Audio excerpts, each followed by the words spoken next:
प्रणाम सब गोटे के। हम शालिनी झा, हमारे संग दऽ रहल छथि हमारे दीदी अर्चना झा। तो ये भजन सुनू अहाँ सब बधैया राम जी के। धन्यवाद। तीनू तीनू रानिया के गोद ललनमा में राम लैया, हाँ राम लैया।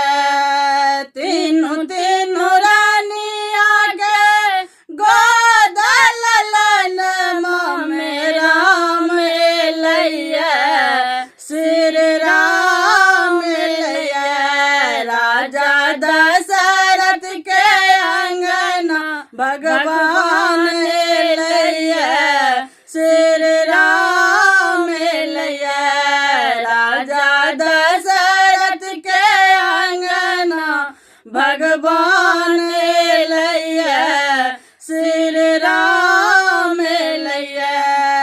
राम लखन संग भरत भुवन माँ, किलकारी सा गुंजल अंगन माँ, गुंजल अंगन माँ। पाप करती नाश धरा से बलवान लैया, श्री राम लैया। राजा दशरथ के अंगना भगवान लैया, श्री राम लैया।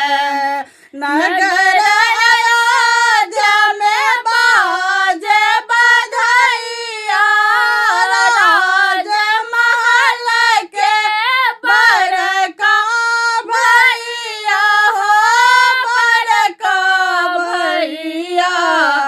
सब कपालन हर कृपा के निदान लैया, श्री राम लैया। राजा दशरथ के अंगना भगवान लैया, श्री राम लैया। तीनू तीनू रानिया के गोद ललनमा में राम लैया, श्री राम लैया। राजा दशरथ के अंगना भगवान लैया, श्री राम